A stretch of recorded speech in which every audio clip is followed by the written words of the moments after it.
Got Your Back Pod Stream is brought to you by Kinprint. For all your company's promotional needs, they do it all. Apparel, promotional products using the highest quality brands. They do logo design, signage, and printing. Kinprint will promote your brand with excellence. Visit kinprint.ca.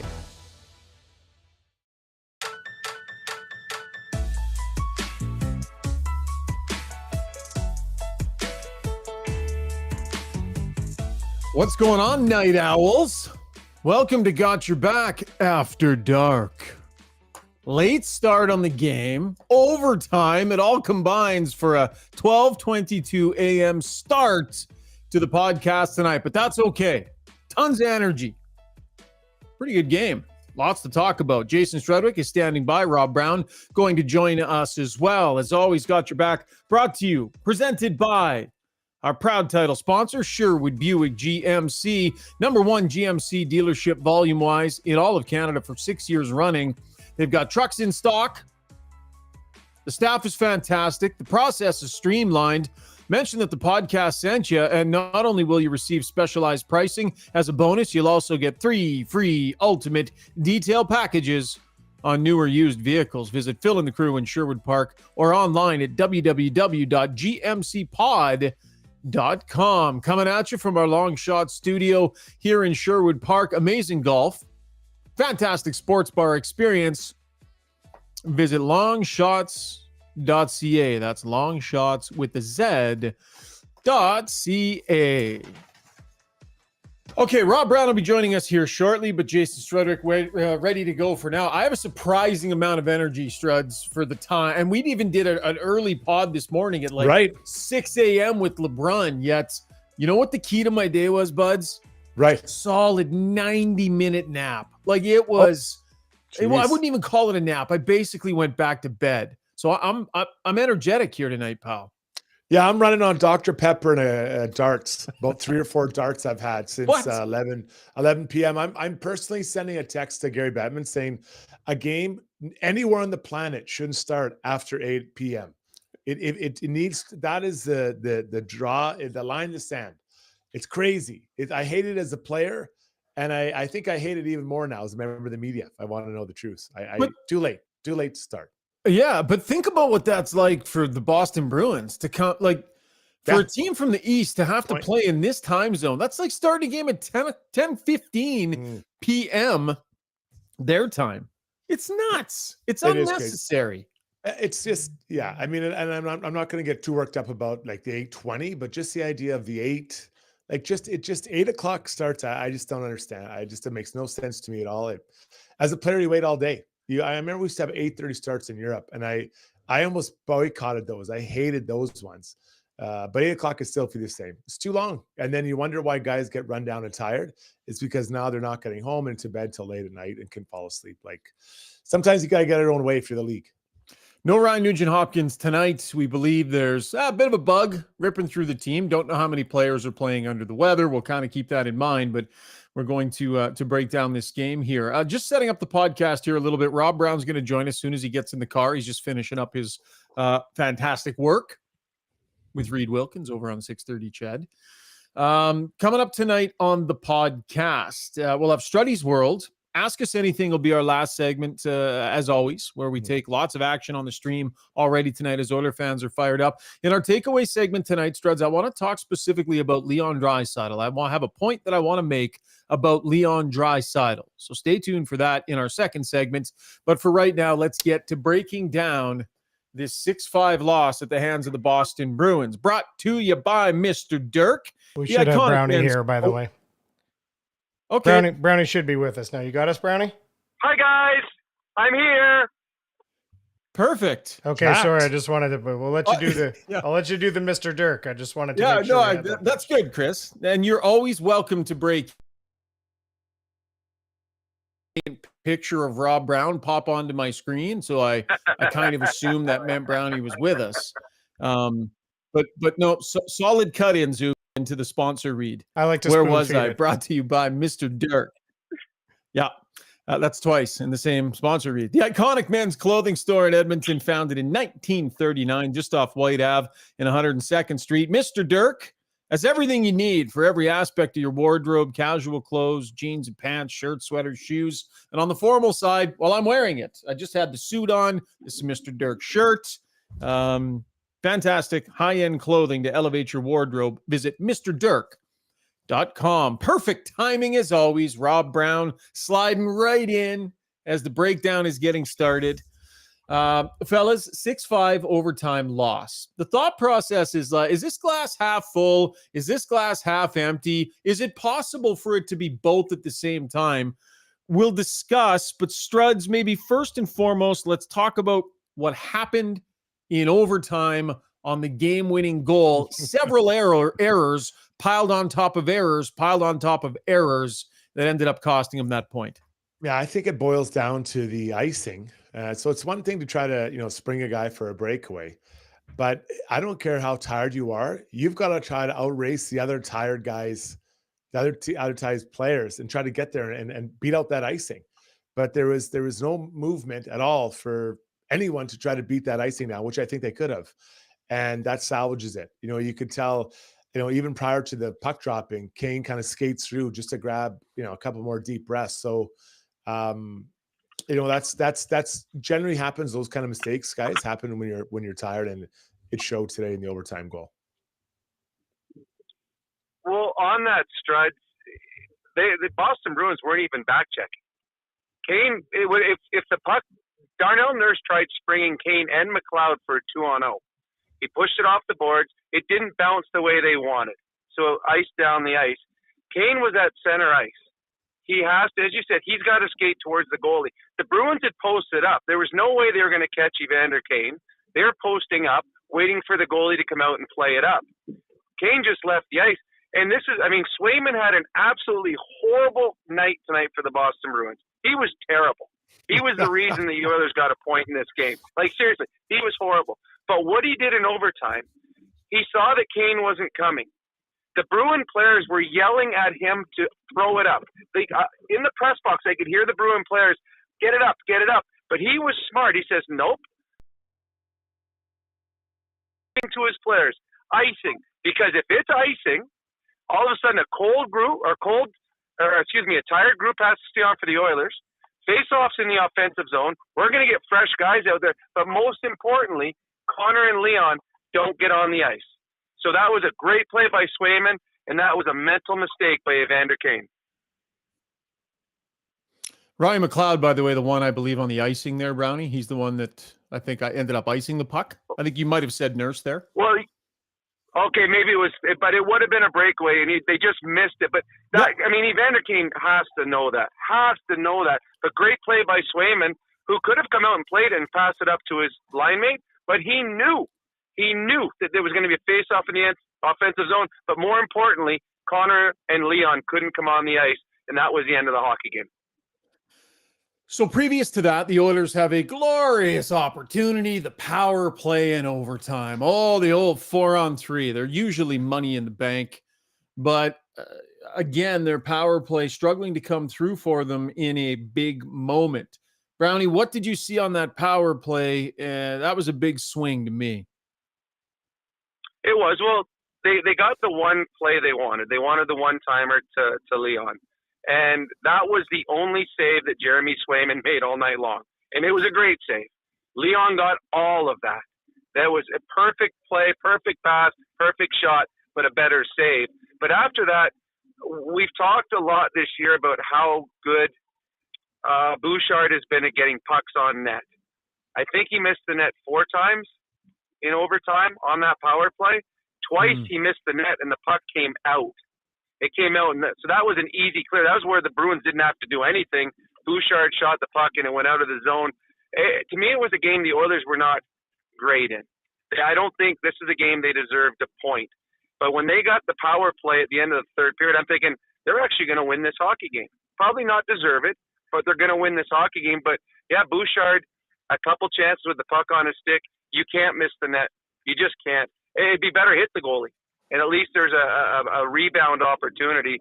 But the Oilers, they had the one play, the play to Leon, and Swayman made that one save. To me, that was the game. That save, the play made on the icing, it probably made up for some of the bad goals that he let in. But Struds, I don't know about you, when the Oilers get a power play 4-on-3, to me, I call it automatic. I couldn't believe that the Edmonton Oilers, and then almost give up the breakaway with the player coming out of the box. Yeah. Well, I think all those things are definitely points worth talking about. And you look at, they were skating downhill in third period. For the most part, they carried the play. So you get into overtime, okay, momentum's with them. They're going to make it happen. And I do think that like Draisaitl is a nice save on Draisaitl. But Bouchard, I think you have to make the goalie make a save, especially if you miss a net once. The next few times you got to hit him or like hit the net so the goalie is forced to make the save and give your buddies a chance to either tip it or get the rebound. And I know as a D-man, I was just cheering when I was standing in front and the D-man would miss the net on the point shot. It was joy because either it would wrap out like you talked about, or now I had a fighting chance to fight for a rebound that wasn't sitting right in front of my goalie. It was in the corner behind the net, and that's a dream. So you're helping me do my job and making it easier on me, and there's less stress in the job I have to do. Evan Bouchard's stats line, guys: 4 shots on net, 8 attempts blocked, 6 missed shots. That's 18 shot attempts, 4 on net. That's not typical for Evan Bouchard. But did you hear the pregame interviews today? We were interviewing Connor McDavid. We don't have the audio. McDavid was asked about Bouchard and the shot, and he said, we actually want him to shoot it more every time he gets a chance, right? So the captain is standing there saying that before the game. This can be the result sometimes. I find Evan Bouchard has pretty good shot selection. If anything, he'll try and dangle around guys a little bit too much, and I have more of an issue with that. To me, this was a night where Evan Bouchard was going against his natural instinct of when to shoot and when not to shoot, and overdoing it to a degree, which is kind of funny because we always talk about the fact that they need to shoot more. I think Connor McDavid needs to shoot more, right? I thought Evan Bouchard went against his natural instincts and overshot the puck tonight. I think got to give some credit to the Bruins though as well. I mean, they're pretty decent at getting in the shooting. He's not amazing at it because there's a lot of shots of getting in from the point where the guys were either went in or the Oilers were able to tip it. I'm thinking CC where he put it to the net in Janmark. But obviously they were very worried about Bouchard and trying to get in his way and just disrupt the shot. It's not always the fact that you blocked the shot, but you make the guy change his shot, Brownie. Well, 100%. And anybody that watches game film realizes that Bouchard's got the weapon. And they've seen as of late how he scored in overtime. So when they had their little chalk talk on the bench before the overtime started, they would have talked about, okay, what they're doing is they're spreading McDavid and Draisaitl wide, trying to take the defenseman out of the way so that Bouchard could walk down the middle. And there's a little more stress on Bouchard with the shot. And to me, he was just trying to be perfect on it. And you said it best, Struds. If he hits the net and there's a rebound, now as a defenseman in front of the net, you're looking down. You're trying to find through stick skates. That's where Connor and Leon can pounce on things. They come in, they steal the puck, they throw it to the other guy, and it's a wide open net. And that's all off a rebound. Bouchard, you're right, has to hit that. You can't miss the net. He iced the puck twice for the Boston Bruins. It was a tough night for him. He's been playing so well as of late, but that power play, I'm sure he would like a couple of his shot selections back. And Ryan, you're right. He usually is pretty good at deciding when to shoot, because when he does seem to put the puck on net, it does seem to find the back of that more than not. So before overtime and before some mistakes that were made there was a lot that went down in this game. The Oilers find themselves down 4-1 in this game, thanks to another crappy start to a second period, couple of goals against, but they battle their way back in it. I thought, if you guys had tough nights, like Kane had a tough night, I think overall made some mistakes. I think he was noticeable. But again, Struds, a narrative where a second period gets away from them a little bit and they end up having to kind of skate uphill to get themselves back into it. What was your thought on kind of their play the rest of the night here? Yeah, so I think that the second period is the big talking point here. They gave up, I think actually, and another thing is they given up early goals both in the first and second period.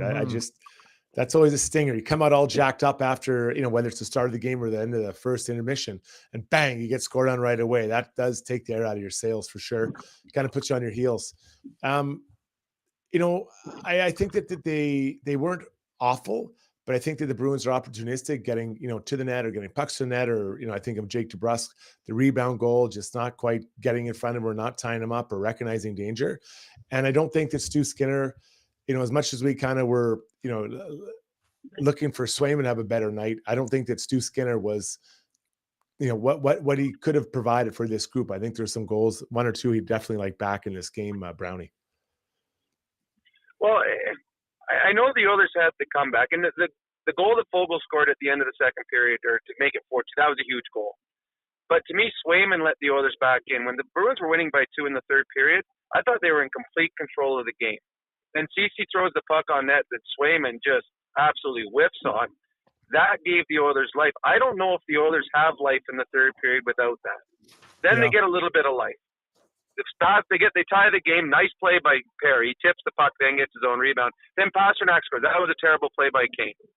Now they got the lead again, and then all of a sudden Ekholm shoots an unscreened shot, hits Swayman in the belly. Big rebound. Again, terrible play by Swayman. So as much as it was a nice comeback and they got a point, to me, I think that was more on the backs of the Boston Bruins goaltender playing poorly and gifting the Oilers a couple of goals in the third period. I thought that the Oilers continued since the All-Star break to struggle with 5 alarm shots against. This 8 straight games, 3+ goals against. Yeah. They gave up 6 tonight. There were a number of other opportunities, especially in the first 40 minutes, that the Bruins didn't capitalize on. Pasternak could have had a hat trick in the first period. So I think to me, the troubling thing right now for the Oilers, when they won 16 in a row, 13 or 14 of those games were 2 goals or less. Since the All-Star break, they've been 3 goals or more. They're averaging over 2 goals against in the second period alone since the All-Star break. I think the Oilers defensively have not been good, and it's forcing them to have to, tonight they would have had to score 6 to win a hockey game. Defensively, the Oilers have struggled since the break. Struds, Chris Knobloch talked after the game about at even strength since the break. He's actually comfortable with the amount they're giving up. I didn't have time to dive into the numbers at home, but Struds, did you grab the numbers on even strength goals or how many they've given up? Because he didn't feel he felt it was more about a leaky penalty kill, all these goals against. Yeah, well, not like I think they've given up 32 goals against, but from my numbers, it was around 21, 22 even strength goals. Mm-hmm. So it's not horrendous. You kind of go do the math per game. It's not that bad. It's 10 goals, 10 games. So it's just over 2.5 goals against per game. It's not terrible. But I do think that the penalty kill is a significant issue. And I think tonight was the first goal was a penalty kill goal against.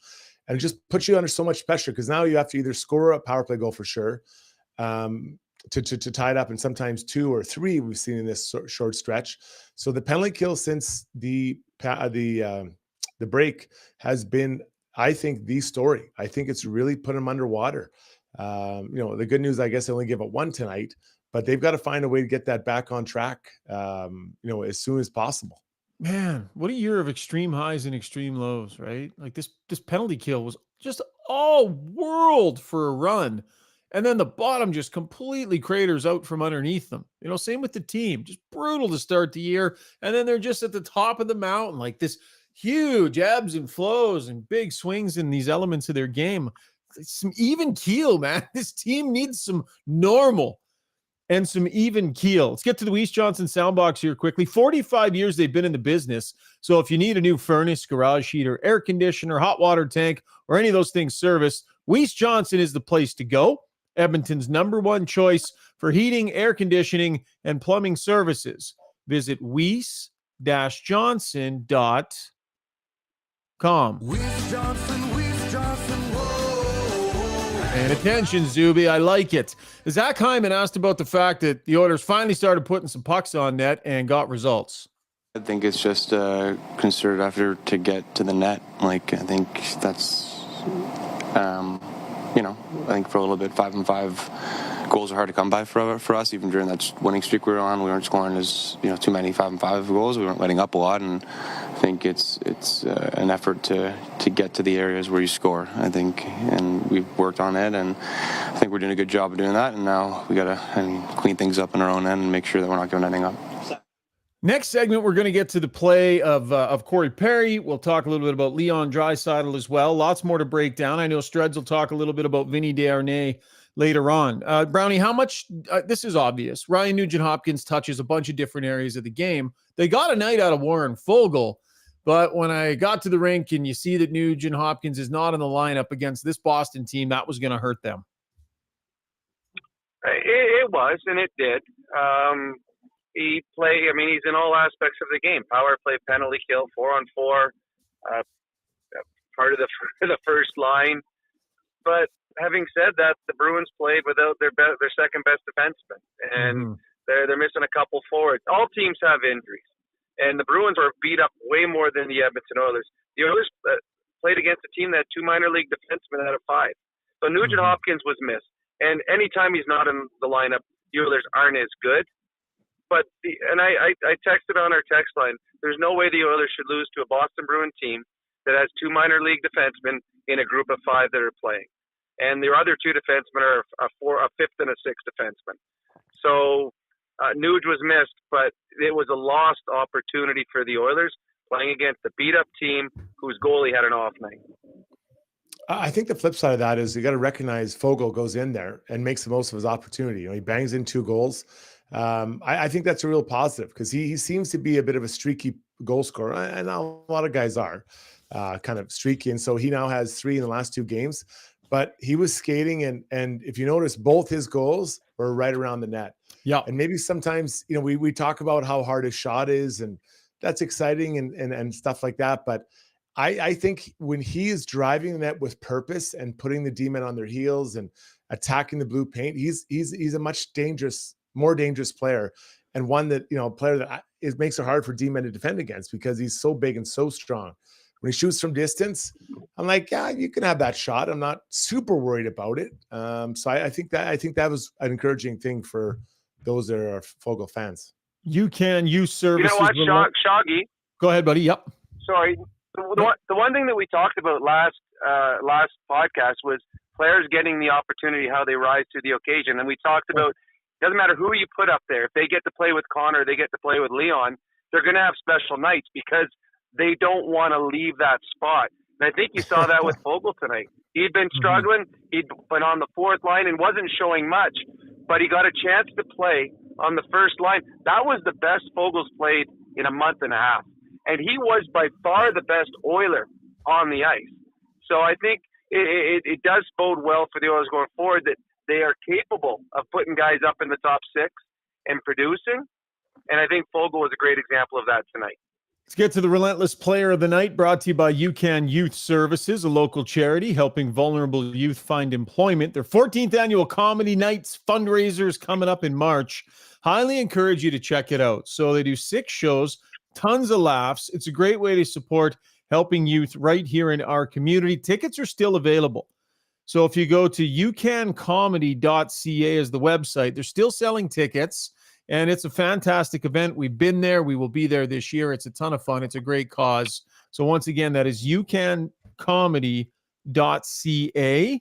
And if you mention Got Your Back sent you, you get 20% off. Struddy, who are we awarding the Relentless Player of the Night to?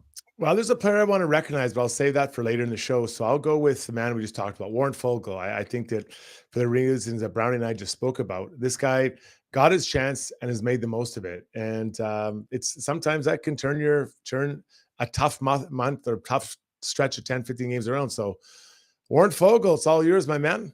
Brownie, there's some love on the stream for Matthias Janmark tonight, too. People saying, hey, throw Janmark a little bit of love. What'd you make of 13 tonight? You know what I liked was he was angry tonight. He was in the face of the Bruins. There's a couple scrums afterwards where he was the one initiating, and he has an angry face sometimes. And his face was all squished up, and he had evil eyes going, and and he played well. And again, the Swayman, the goal that he scored, that was terrible by Swayman. But two things happened. Cece put it on net, and Matthias Janmark hung around the blue page. So 100%, I thought Janmark played well tonight and was noticeable. Too many games he hasn't been. Tonight he was very noticeable and had a strong game. All right, tons more ahead on the show. Stay with us. Short break. When we come back, let's talk a little bit of Leon Draisaitl, maybe some Corey Perry. Lots more ahead. Stay with us. Say goodbye to unruly hair and hello to a smooth and silky back in minutes with Backscape. Shave your back solo with no mess with Backscape's water-resistant long handle and patented 6-blade design, leaving you with a no-mess shaving experience all in less than 5 minutes. Shop now for 40% off select kits just for you, our Got Your Back listeners, and make 2024 your year to elevate your grooming routine. Time to talk about your mortgage? It doesn't have to be a daunting conversation. With over 16 years in the industry, Maria Gallus with Maximum Mortgages knows how to make it easy. With access to dozens of different lenders, let Maria customize the perfect solution for you.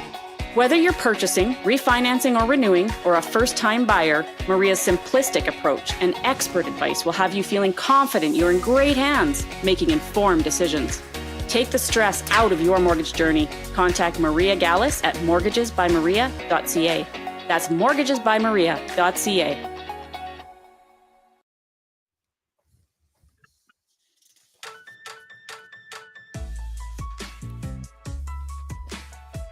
Time to get to our takeaways, brought to you by Redefined Health and Dr. Tyler Fix. They specialize in total body and mind wellness, from chiro and massage care treatments to acupuncture, soft tissue therapy, nutrition, even an on-site registered psychologist. Redefined Health is there to help you get well and stay healthy for a lifetime. Check them out online. RedefinedHealth.com is the website. Leon Draisaitl, guys. I want to go back in this game when it was 4-1 and the Oilers were down. It was a tough spot to be in. You could tell they were frustrated. Oh no, here we go again in the second period type of feel. And so the chips are down, right?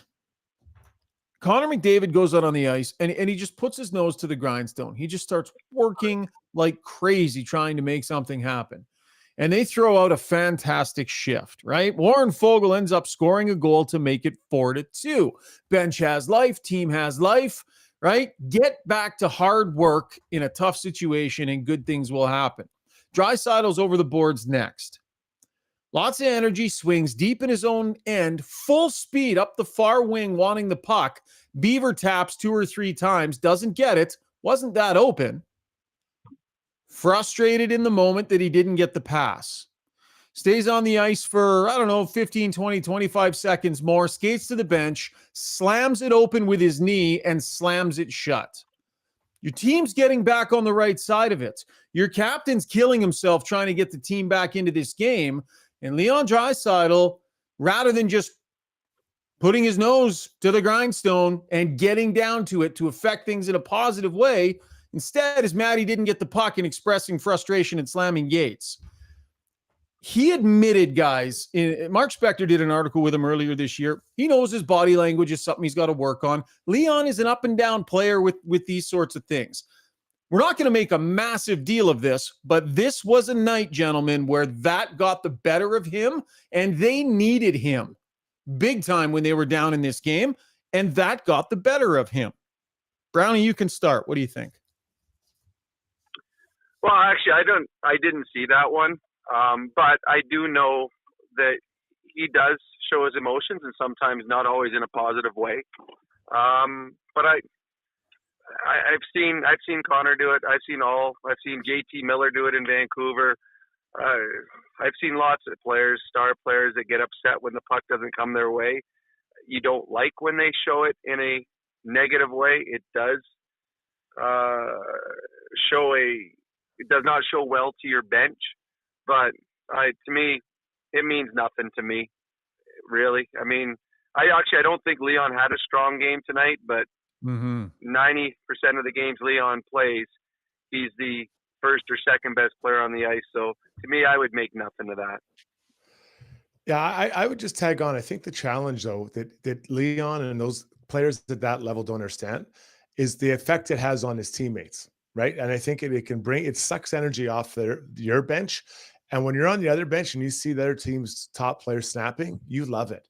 I love it. I loved it when guys would lose it because you're like, oh man, we're getting after him. So there is that momentum, and it can actually he's manipulating the momentum in a negative against his team by that. And I get it, everyone gets frustrated, but I just think that I don't think he really appreciates it. Doesn't understand how that works with his group.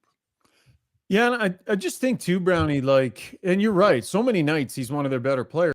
But we've seen a few times, and I think it's since the long losing streak where the Oilers were not good earlier this year, when the Oilers are down in games, McDavid has this thing he's doing where he's just, I mean, the speed that he's playing with, the desperation, hunting down pucks, like you can tell he is just killing himself every shift, trying to find ways to shift momentum in the game. And I think he's showing great leadership by doing that.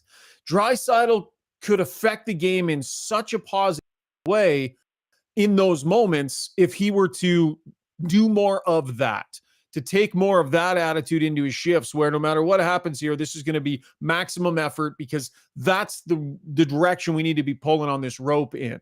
So I think I agree, Struds, it's an effect on the teammate, but also it's what he's leaving on the table, what he's capable of when he's on the right side of it. And they need that from him in that moment. And they did tonight. It doesn't happen all the time.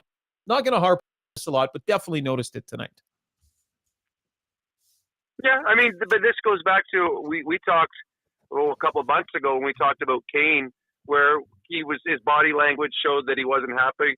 He didn't celebrate after a goal. And you talked about it saying, well, that's just Kane. He cares so much about winning. And that's you fair. Didn't find much, like that was 1,000 times worse than being frustrating and slamming a door. When you're on the ice and you don't celebrate a goal because you're pissed off the coach isn't playing you, that's way worse. That's apples and oranges, though. I think that's apples and oranges. I mean, the situation in the game is different, and you know, I don't think all those situations are created equally. It's time of the game. It's where the momentum is and those sorts of things. But fair point. Not trying to be hard on. We never criticize. You know, these guys are so good. Noticed it tonight. Wanted to bring it up. Brownie, the high octane, mercurial offensive player, wants to defend Draisaitl a little. Struds. I suppose that's somewhat understandable. Let's talk a bit about Corey Perry, Struds. Veteran timing, just gets it. He just knows. I mean, that's what you get when you bring the worm in. Now, first off, why is the Bruin player accepting that fight? Witherspoon, why are you doing that? You know exactly what he's doing. I didn't really find there's anything going on there. So, but that's Corey Perry. He just gets it, you know, and I hope that some of the other guys, like, you know, like a Fogle or, I mean, McLeod's not going to do it, but other guys just understanding why he's trying to just shake it up a little bit, just break the momentum, just get a different vibe out there.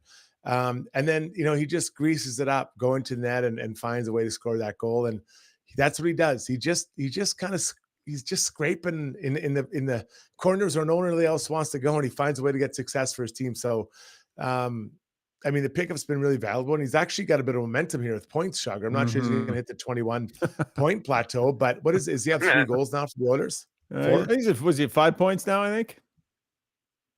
Yeah, he's got to be at least nearly at, I think he's at least that. Let me see. But either way, I mean, he's got some momentum here offensively, which is obviously healthy for the group. Well, you know what, though, Strides, 2 things on Corey Perry there. The gamesmanship, trying to change the complexion of the game.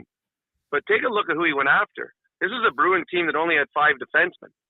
He went after a defenseman and took a defenseman off the ice, and all of a sudden the Bruins are now down to 4 defensemen. They're exhausted. They played the entire game with 5. 2 of those defensemen probably average about 12 minutes a night at best. They're minor league defensemen. And he takes one off. So now he did that on purpose. He didn't go after a forward. He made sure he went after a defenseman, and now we're going to play against a Bruin team that are now going to be even more tired on the back end because there's just 4 guys playing. That was gamesmanship by a guy that's got championships coming out the yin-yang because he understands what it takes to win hockey games. That was a great play by Corey Perry.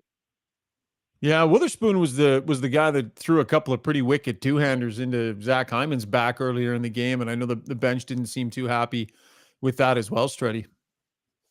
Yeah, and I get it, but still, like, as a guy who did that, if when you're up in another team's building, the last thing you want to do is fight someone because it just gives them a little spark, and you just skate away, say, "Buddy, you get up on us, then we'll fight." And that's Although, that's a Strud, miscue. do you feel like he really accepted the fight, or do you feel like he just started getting punched in the face, and so he defended himself? Like, how much of a veteran benefit of the doubt did Corey Perry get from the refs by getting 2 extra for roughing instead of instigating? No, it's fair. But what you do is you grab him so if I was that guy, I would have grabbed Perry in the middle of the chest and just held him out and turned my head away with my gloves on and said, "I don't want this." And then you force the refs to make a call. Like you have to know. You have to know in that moment. So especially when it's Corey Perry. Having said that, though, Struds, this is a minor league defenseman. He's got 34 NHL games under his belt. He had no idea what was going on in that situation. No, I mean, I don't even know. I think he was probably shocked he was in the lineup, let alone in that situation on the ice. Yeah. But you're right. He should have turtled is what he should have done. He got a 5-minute power play. You never turtle. You do if the guy jumps you. The guy jumps you. I would never condone No, I never condone turtling. You just turn your head away, hold them, and just turn away. But it's like you got to know Corey Perry, because you know what the truth is? If the shoe is on the other foot, there is 0 chance Corey Perry's fighting you there. 0, because he knows what it does to your team. So that's a fair point. Yeah, he's not taking that fight. He understands that. And then he goes to the net, right? I think he was the one that deflected the point shot, then picked up his own rebound. Just greasy stuff. Earlier in the game, I mean, he even had the goalie pissed at him, giving him a shove. Like, he's just always in there. He just kind of figures out ways to be in spaces and get in people's heads. And it's very seldom where he's just not noticeable and doesn't do anything. I mean, it's not always going to be offense, but he just finds a way to just leave some sort of a little tattoo on a game, Struddy. He does, but that is, the wheels aren't what they used to be, but the brain is still fine, right? That's what he brings. And for a lot of his career, he was like that. You don't score 50 goals and win levels that he did by just being lucky, and just, he was in the right place at the right time. Yeah, there's a reason why he did that. So he's always around the net. And I just think you cannot go wrong when you're around the net. Bigger body, stick on the ice, taking up space. I hated playing against those guys. We're just always around that net, Brownie. Well, and you said the wheels aren't the same, and they're not. The brain is, but so are the hands. It was a deflection that forced Swayman to make the save, but then how quickly he got that puck off the pad, up and under the bar. I mean, he's still got game. He seriously does, and he seems to be getting better. Remember, this is a guy that didn't play for a couple of months, and it's just starting. And then they have an all-star break where they got 8 days off. He's just starting to find his stride. He's one of the Oilers that I believe, coming out of the all-star break, that's gotten better each game and much more noticeable. And he just understands what it takes to win and is willing to do just about anything. He's had 2 fights since he's been here with the Edmonton Oilers. I give all the credit in the world for what he's done since he's become an Oiler. Should we make note of Connor Brown on that 2-on-1? I thought that was ending there. Ryan McLeod throws him a little bit of a tougher pass to pick up. I thought it was ending. I thought the streak was ending, guys. Yeah. Strud, on that one, though, you got to read the situation. You're Ryan McLeod. You do not pass the puck to the guy with 0 goals. You don't. In that game, Ryan McLeod's got to shoot the puck. 100% shoot the puck. It's like when you're going down, if Connor McDavid's going down on a 2-on-1 with Leon, he can pass. Connor's going down with Cody Ceci, you shoot. You play the percentages. Ryan McLeod's got to shoot that puck. There's a rebound. Maybe Brown gets it. Well, the other part of that, though, is maybe Ryan McLeod shouldn't be passing that puck, right? If that's Leon Draisaitl, he passes it. Yeah. Because it's not an easy pass. I mean, he did have to feather it.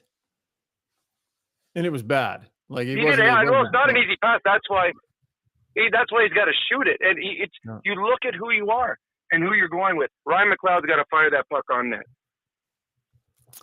Yeah, that's interesting that, depending on who you're on the 2-on-1 with, if it's another forward, because he has no goals, you make the decision, I'm not passing to this guy with no goals, right? But the right play on that was shoot, I think, kind of regardless of who was over there on the other side. But another day, another goalless night for Connor Brown. Do we want to discuss goalies real quick before we let you go here, Brownie? We got into it the other night. Sure. Where are we at here? Pickard next game. They got back-to-backs coming up here, but Skinner obviously isn't going to love one or two of them tonight. No, he's not. You go with Pickard on Friday. You go with Skinner on Saturday. But I think you also now start looking at Skinner's body of work. 10 days ago or 2 weeks ago at the All-Star break, there was zero thought in my mind that the Oilers would look at another goaltender at the trade deadline. Didn't have to worry about that. Since the trade deadline, this is 6 straight games that Stuart Skinner's let in 3 or more goals. He's let in goals in the last number of games that have gone through him that did not go through him before. I don't know if it's fatigue, just bad luck. He's going through a poor stretch. But this is an Oiler team that has got Stanley Cup aspirations. If Skinner's got probably 4 more starts, maybe 5 starts before the trade deadline, is there a seed of doubt? Is there a possibility now that they look for help in net now? There was no thought of it 2 weeks ago, but the Oilers have given up 8 straight games of 3+ goals. This isn't what's going to make them successful in the playoffs. So there maybe is a slight seed of doubt right now that the Oilers are set in the net like we thought they were 2 weeks ago. I not to be the old be that guy. Yep. But it obviously it's clear that my plan of attack was better. Having Pickard playing 2 games ago, leaving the rest to Skinner, and then a different one. I think that would have been the course of action. So now I think it's easy to go with Pickard on Friday, then you come back with Skinner on Saturday. No, I don't have the seed of doubt, Brownie. I don't feel that way. There's ups and downs, but I do think there, for he's still a youngish goalie. There need to be blocks or chunks in the season of a few days where they can actually work on their game and tidy things up. And I've been pretty constant in this type of feedback, and I think there was a missed opportunity for that with Skinner 3 days ago. I'm not sure if they have the goaltending to get to where they want to go. I feel pretty certain that the forward group isn't there. So if it comes at the expense of improving themselves up front in a somewhat meaningful way, I might let her ride, man. Between Skinner, Pickard, maybe Campbell, who was good in the playoffs last year, you might need to let it ride on the goaltending front. But a very fair point by you, Brownie. Good job tonight, buddy. Thank you kindly. Sounds good. Talk to you guys soon. All right, see you, pal. And once again, Rob Brown's appearances on the podcast brought to you by Kin Prints, a local family-owned company with decades of experience filling any and all of your promotional apparel and embroidery needs. Visit kinprint.ca. Lots more ahead on the show. Stay with us. Long Shots Golf is the destination for both golf enthusiasts and sports fans. Top-of-the-line TrackMan simulators provide a highly entertaining and accurate golf experience, while a full-service sports bar loaded with big screens and scratch kitchen make it a truly unique destination. They have locations in Sherwood Park and Edmonton. Experience the best indoor golf and sports bar in town. Visit longshots.ca. That's longshots with a Z.ca. If you own or operate a business, you know the value of a great employee. Just ask Shaugger. Pathfind is here to help you find your next star player to help take your business to the next level. Pathfind can help with recruitment, career transition, leadership coaching. They truly have your whole team covered. Building you a championship caliber roster. Find your team's path forward at pathfind.ca.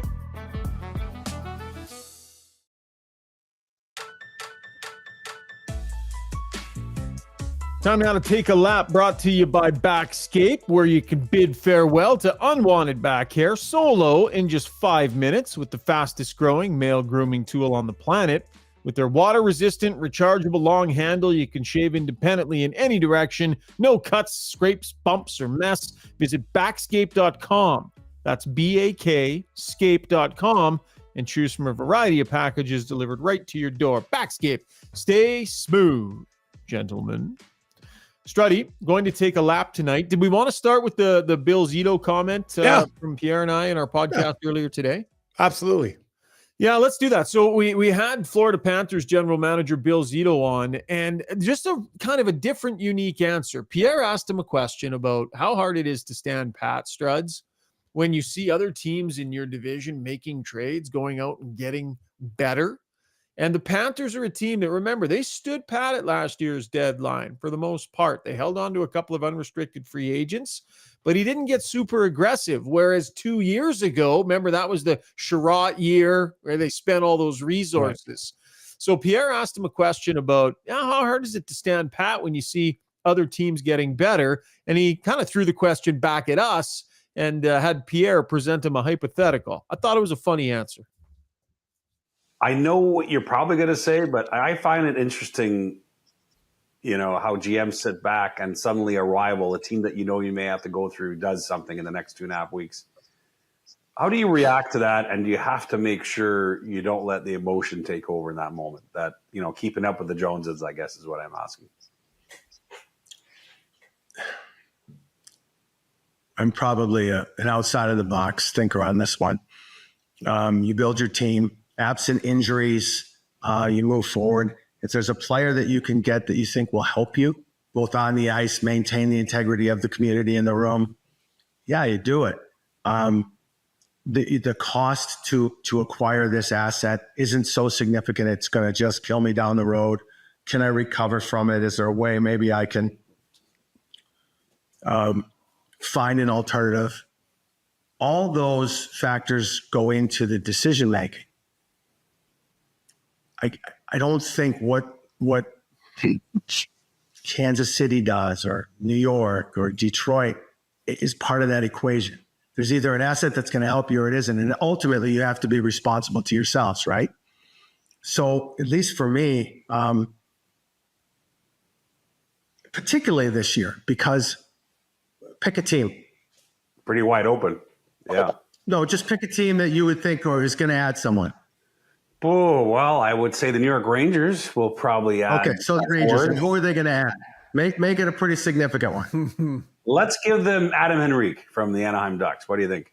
Okay, so Rangers got Henrique. I come into the room, oh my God, Rangers got Henrique. We got to go get one. Okay, that's what I'm asking.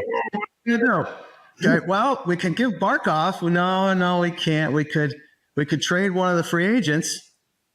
Yeah, okay. So we trade, pick one. I don't care. One of the free agents.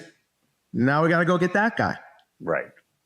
So in the circumstances that we're dealing with right now are really focused on our group, our needs, what we can get, how we get it, and that's where we sit. So. Makes sense. Sorry, it's not the sexiest answer, but it's a truthful one. That's what we want. I thought it was a pretty damn good answer, actually. I thought it was awesome, Bill. So was the whole interview. So much of this is honestly media driven, right? Like deadline day and shows and what clicks. What are you talking about? Trade centers. Yes. I've read. So anyways, Struddy, I just thought it was an interesting insight into the pressure that they feel, but sometimes you got to just chill. This is the time of year where GMs make their money, man. This is where you can make decisions that hurt you badly if you get over anxious. Yeah, well, there's 2 times in the course of the year where the pressure, the anxiety of doing or not doing something really hits you. It's free agent time and trade deadline, right? That the excitement, the hype and all that. But I love this answer because I 100% agree. I think that you set your course in September of what your team you hope it's going to do, or I guess even go back to the summer you build it, get through training camp. Now this is your team. The whole time you're evaluating what we are, what the individuals are, and how we're doing. And then you get to you okay, well, are we a good team? Are we a bad team? Should we add? Should we subtract? And then you set up course for your team. And I think that the rest outside is a distraction. It's just noise.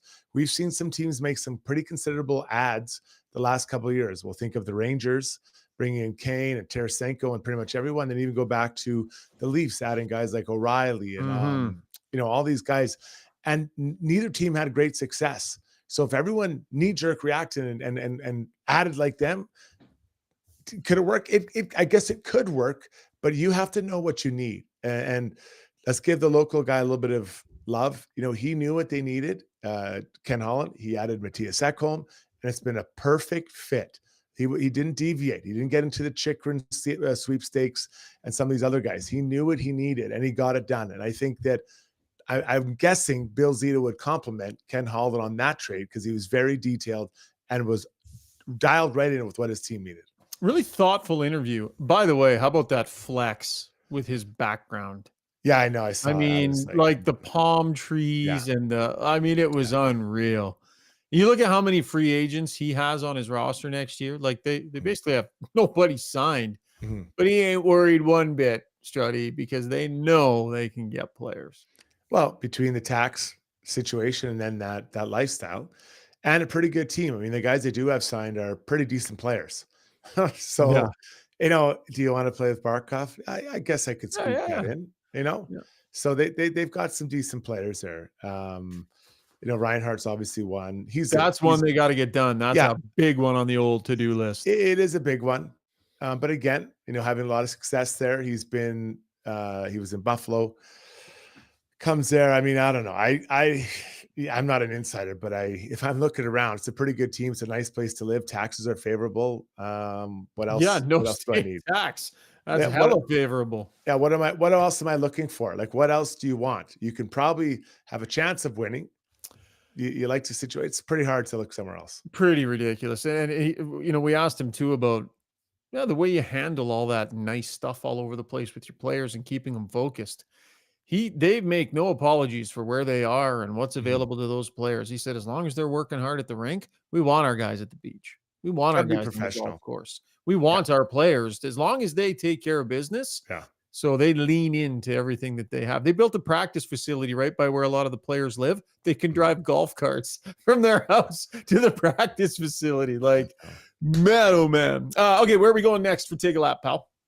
Well, here we go again. And it's one of my biggest pet peeves when players are put on LTIR or perhaps, and then they come out just in time for the playoffs. Day one of playoffs, I'm feeling pretty good. Let's do this. So Mark Stone is out, and their general manager, Kellen McCrimmon, said it could be a while, to quote him, not my words.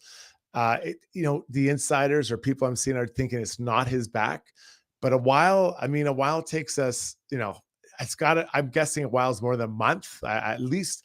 Is it 2 months? Does it get you to the playoffs? I'm not sure. But if he is indeed on the LTIR and he is out till the playoffs, that is a massive chunk of change. We're talking a huge contract or multiple contracts they could bring in and to bolster a lineup that has had pretty significant health challenges this year, Shaugger. Saying they're going to take advantage of a loophole and improve their chances at a Stanley Cup? Is this what this is? Well, yeah, that's exactly what I'm saying. And I think we've seen it already from Vegas and Mark Stone. He's only $9.5 million. I mean, what can you really, what can you? What can you squeak in for that? So yeah, it's going to be, who knows? Again, I always want to see the best in people, but we've already seen this song and dance from Vegas. We've seen it from other teams, Tampa Bay. I don't know if it's always a coincidence. Yeah, I think that's a fair point. All right, that was Taking a Lap, brought to you by Backscape. When we come back, we'll get back to the Oilers and the play of one player specifically in Struddy's world. Stay with us. Winter is upon us, so why not make the best of it? Marmot Basin Ski Resort is where it's at. Ski half price every day, no blackout periods. Pick up your escape card for $99 and make winter fun more affordable. Half the price, all the powder. Get yours at www.skimarmot.com.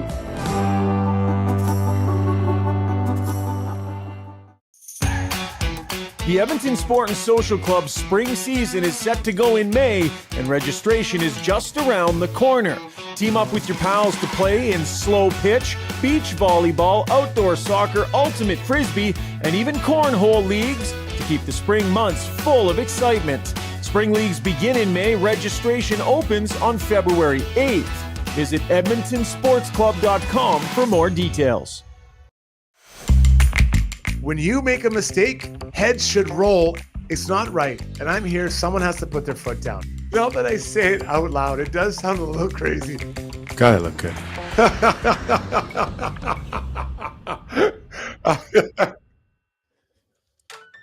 Before we get to Struddy's World from the Got Your Back chat tonight, Brownie just texted us and he says, while I was talking in the last segment, some dude came and stared in my driver's side window as I sat in my driveway.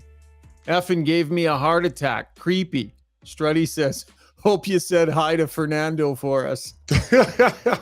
What did Fernando Pisani do to you? You're so hard on Fernando. Unsolicited, just haymakers from the podcast. Because he's such a nice guy. And anyone who's ever ran into him or seen him, like, he would never do that. Like, he's the most thoughtful, kind guy. But it's love that's always him. Like, it just always him. You're just consistent with it. It's always Fernando. We're having him on one of these days when you're not on. Yeah, and we'll give him a chance, like we did with Gager. Well, he won't say much. So it'll be all right. Time now for Struddy's World, brought to you by DLR Vinyl Products. They've got locations in Calgary and in Edmonton. If you're a contracting business or a contractor, let DLR help you add vinyl fence to your product line. See why they've been going so strong since 2005. They've got reliable, unmatched service. They've got high-quality North American-made products. No maintenance, right? No sanding, no staining, no painting. It's well worth it. Visit dlrvinylproducts.ca. Time for Struddy's World. I had a buddy talk to me the other day and say, it's funny for someone who admires defensemen, you rarely give enough credit, he thought, to Vinny Darnay. And I kind of thought about it. I was looking at some things that, through the stats and then watched him tonight. And you're right. For a guy who is unheralded, drafted, not signed, and then comes in here and just battles his way into a spot and a regular spot on a good team, I haven't given enough love. So let's talk about his game tonight. What is amazing me are two things. His puck handling has improved so much. He's now reading the ice all the time because his head is up, right? His head is up way more than it was even last year. Well, I guess last year was the only time. The second thing are his passes. He made multiple passes tonight to the center swinging low and slow, or maybe a little bit higher. But anyways, he made it to the middle on those passes. Wasn't necessarily the corner, but it was more off a breakout. But those two things show me a player that is very dialed in on what he has to work on, but B, very confident. There's even a time where he brought the puck up around the net, didn't like what he saw, and backed up all the way behind the net. Leong swung through. He kept the puck, and then he went the other way. Like, that's a guy that knows what he wants to do and has his head up and is controlling the situation, which is, quite frankly, what a D-man needs to do. So, Vinny, I'm sorry I haven't given you enough love on this podcast. It's my bad. It won't happen again to let it go this long. But, guys, he's looking really solid right now, and those are the areas I've seen just massive improvement out of Vinny. Did you get this note before tonight's game? It was earlier today, yeah. So you went into this game maybe with some rose-colored glasses on a little bit, Struddy, because I got to be honest with you, and I agree with everything you said. Yeah, I do. I'm not sure you had the best night tonight. Oh, really? Which way? Which plays did you like? There were some, well, it's in my notes here. What do we got? There was a bit of a fire drill in his own end on a couple of shifts. Had some turnovers. I would say my feeling, and I agree with the points that you're making, the development in the skills, the calm, the poise. I definitely think that it's there. I would submit to you that since they significantly elevated his minutes when they changed the pairings, and then they brought him back down to earth a little bit now, I don't think that he has been as good here recently as he was before. That would kind of be my summary of him. Maybe, I don't know if I'm being hard on him or not. But yeah, so how do you evaluate him? Like, what are your markers? I think, I think just really solid play in his own end where he minimizes his turnovers. He gets forced a lot, and he has to make lots of plays in his own end with that puck. And I think when he minimizes his negative plays, so either a neutral or a positive play, that's what I look for from him. And I feel like there have been a few more negative plays recently than maybe there was before. So that to me is a big one, is the decisions in the defensive zone. Now, I'll say this, is when your team isn't playing quite as well as a D-man, you're the one who kind of eats it. Like you're the one who kind of looks bad. Can we call Brownie back? Yeah, no, it's true, because the forwards are screwing you over. They're not playing the offensive zone. That's obviously what's happening. So 100%. Again, I'm being a bit of tongue in cheek, but it is, I I do understand what you're saying. You had the puck ripped off from behind the net there at one time. Yeah, fair point. Fair point. But you know, the fact is the skills and everything I said before have improved significantly. I agree. Like I totally agree. the playmaking more often than not is very good. We have to keep in mind where he is and what he is. He is a third pairing defenseman. You know, those guys, and to be honest, his job isn't necessarily to be a puck mover. Now, everyone's got to contribute to it. I get that. But that isn't really his job. He's worked on it significantly, so it's not a liability. But I can hear what you're saying. I understand what you're hear a more you. big picture thought though on Darnay, right? Yeah, big picture thought, and I agree with what you're saying. No, and you're challenging me today is fair, but I think when you're looking at it, you have to kind of look about where he fits in the ground. Now, you know, Cece's turning over all the time. He's on the top pairing, and now he's paid more in line as a second pair defense than a really first pair, but he's there. So again, that is a bit of a challenge for him. And it's not just Vinny too, right? Ekholm's been a little bumpy lately too. Yeah, but I do think that it's, you know, I truly feel that a D-man's job is to move it up to his forwards as quick as they can. Yeah. And when you get it up there and it's a bad play, or sorry, I shouldn't say a missed pass or a misfire, and it doesn't get out, now it's back in your zone, and usually it's a little bit harder to get it out of there. So move that puck up as quick as you can. The forwards have to help you by getting it out, then go in and play on their end as quick as possible. Back to the Weiss Johnson YouTube mentions. How about Omar? I love this podcast, but I've noticed that fans are not included as much in segments other than Ask Us Anything. I think doing live podcasts, the fans need to be involved more. Just saying. So that's Omar getting involved in the podcast. Fair point, Omar. We'll take that. I think maybe it's a product of the fact it's 1:23 in the morning and we're trying to give you some quality, but also get ourselves to bed at a decent time. Maybe just cut us a little bit of slack on this one tonight, Omar, but really fair point. Try and work in as many fan comments as possible. Neil Garrity says, I thought Vinny was bad tonight.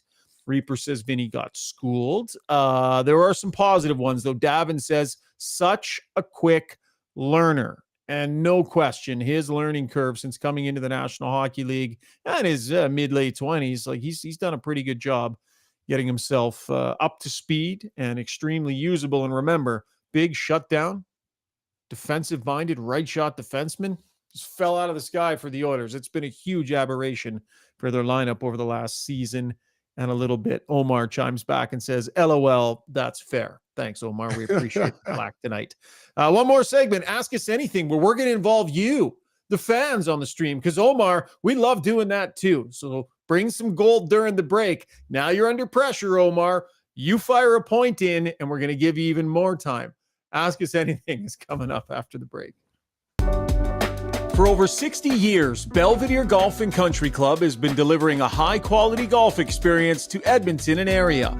This beautiful private club, located on Highway 21 just south of Sherwood Park, occupies 160 acres and presents a challenging yet adventurous 18-hole design.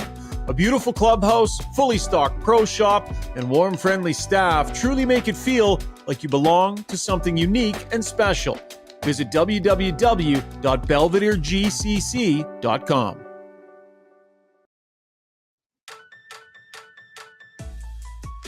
All right, let's welcome in Zuby, Chris Sabunia at the controls in Kelowna for our Ask Us Anything segment.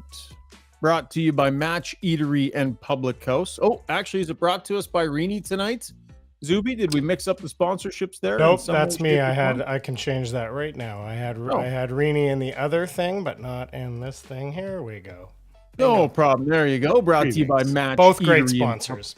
Yeah, all fantastic. We love them all. Happy hour better at Match Pub Ice District. Score 20% off Appies. Half-price wine and other drink specials every day from 2 to 4 p.m. Located adjacent to Rogers Place in Grand Villa Casino. For more info, visit matchpub.com. Zuby, I'm going to kind of lay back here a little bit. We're going to spend 5 or 6 minutes doing this, but I want to get to as many comments as possible. So we'll let you and Struddy have at her. Let me know if I'm needed. Sure. I actually had a comment from Omar in the clip. He's going to love this. It's not super in depth. He said, Brown is a lost cause. Now, let me follow up on that. Saber Cove said, dude had like 3 opportunities yesterday. He's referring to this evening's game, last night's game. The question, I'll throw the question, is that it felt like those missed opportunities from Connor Brown tonight hurt the team more than, now the power play, the PK is not as strong. Do you feel like we're in a point in time now where we have to question what Connor Brown's bringing to the team if he can't find some offense? Yeah, I do. I think the big problem is the price tag. If he was just 750 or whatever it was, 800 grand, let's just even call it $1 million.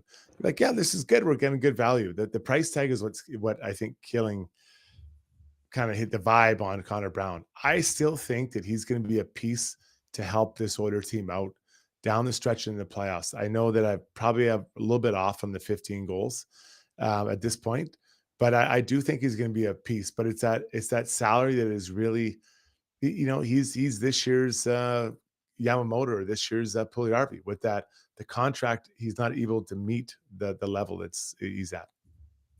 RS on the stream just now, and someone else had mentioned it earlier, but I'll give him credit, says, why do you think Connor isn't shooting nearly as much this year? I know, Ryan, I think you mentioned previously that you did kind of ask him about that, but if he's the kind of guy who decided, I'm going to take over and score 60 goals, I don't know, like that shoot first mentality, why would you get rid of that if it worked so well? Or that's how it seems anyways, Struds. Yeah, I think it's about evolving your game as well. You don't want to I think the league is always kind of coming back at you and figuring out ways. So I think maybe you said this year, I'm going to try to have a little different approach. Obviously, one of the beneficiaries of that has been Zach Hyman, who's now got 33, 34 goals. I do think there are times when he's looking off shots. I don't think it's as many as people think, but I do think there are times when especially last game, there's times where the puck, it wasn't just him, moved from a shooting area to a non-shooting area, and no one gets a shot. I think you got to find a shot there. Brett Westergaard said with 3 periods in here, we need Tanev. Saber Cove followed up on that and said, what are the chances Oilers land or are in the mix for Chris Tanev? What do you think, Struds? Well, how much of an upgrade is he on CC, right? And then can you trust him to be healthy? Those are 2 things. It sounds like the insiders are saying that the Flames are waiting for a first rounder. Are you willing to trade a first rounder for Tanev? Or are you looking for more help up front? If a first rounder is out in the loop for the Oilers, I'm probably looking for more help up front because I do like Tanev. I worry a little bit about his health, and then how much of an upgrade is he on CC? I think defensively he probably is, and a little bit harder player to play against.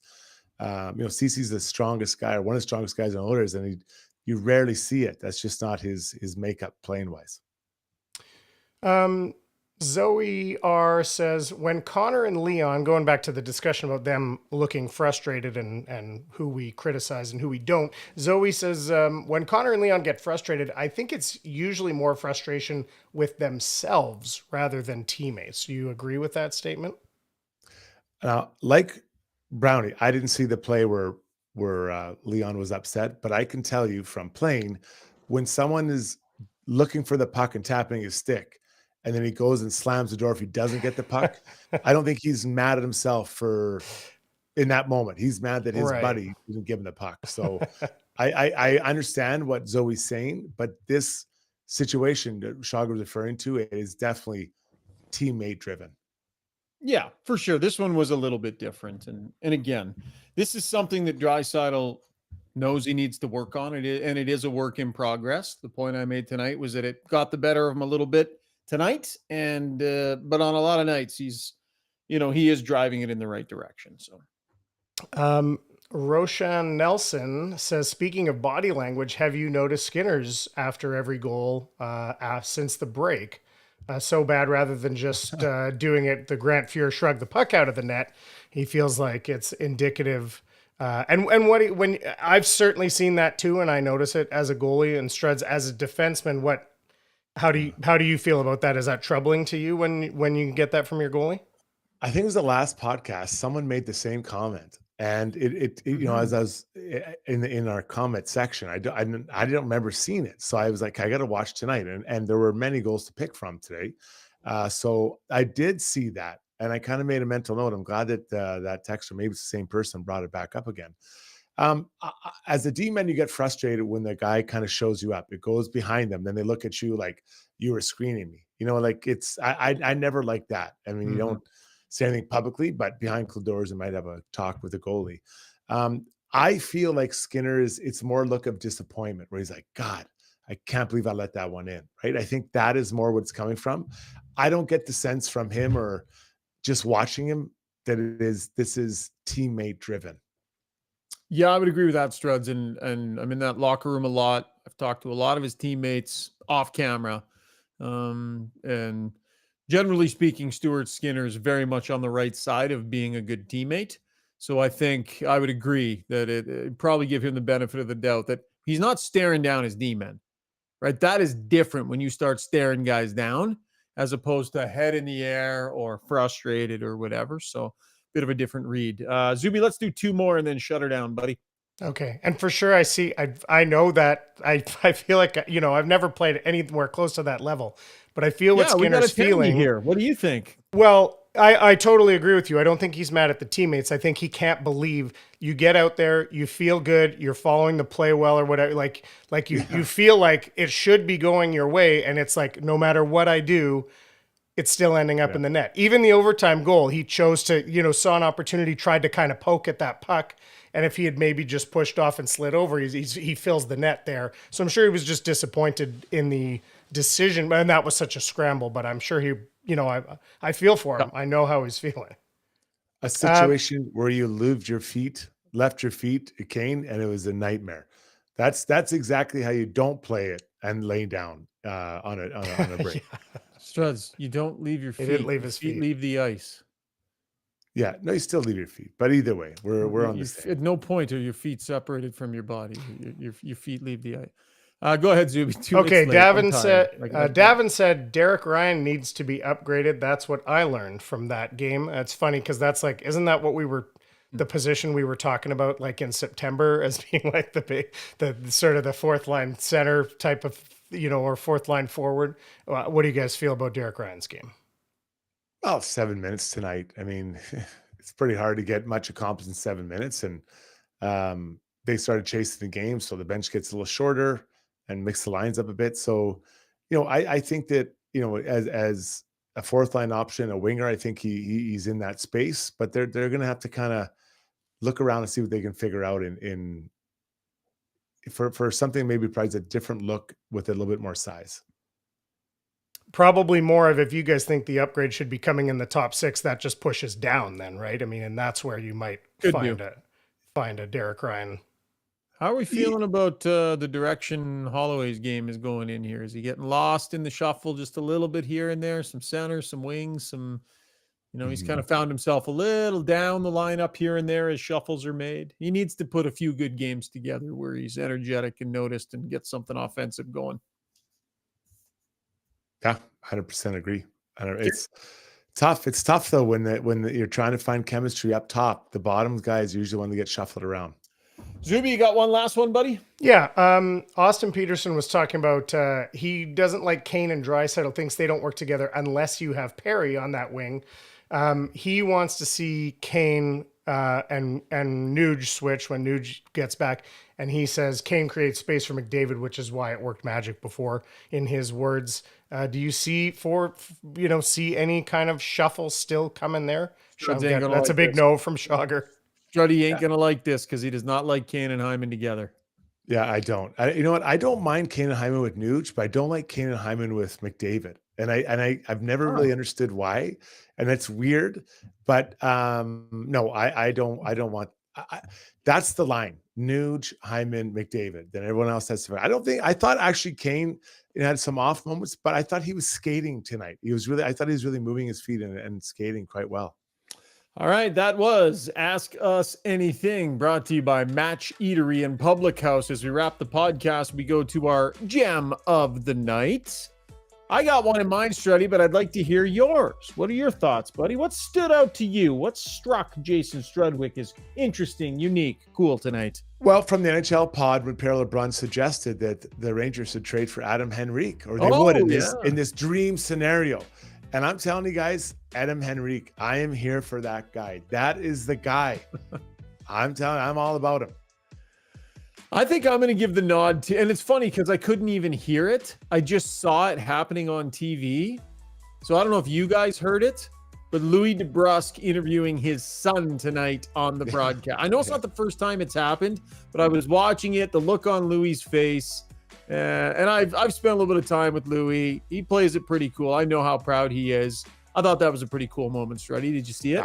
So great. Oh yeah, I saw it. I love it. And he has done it before, but Jake's such a nice guy. Louis a great guy. And I just love seeing that family they're just happy for each other. So yeah. And Jake, nice goal today, going to the net. Yeah. Man. I loved it. 100%. All right, that'll wrap up the podcast. It was a late one, but amazingly, still like hundreds of people hanging in on the live stream. And we really appreciate it. Gives us good content. So thank you for doing that. Thanks for your downloads and your subs. Zuby, good job. Not as late for you. You're in the Pacific time zone, so you're not quite the warrior that Struds and I were tonight. But it's a 2-podcast day, and we're at it again first thing tomorrow morning. I'm going to watch a movie or something still here tonight. So who Go knows? to bed. Go to bed. Please, goodness sakes. Everybody go to bed. And if it's already Thursday, enjoy your day. We'll talk again soon here on Got Your Back, presented by Sherwood Buick GMC. See you, everybody.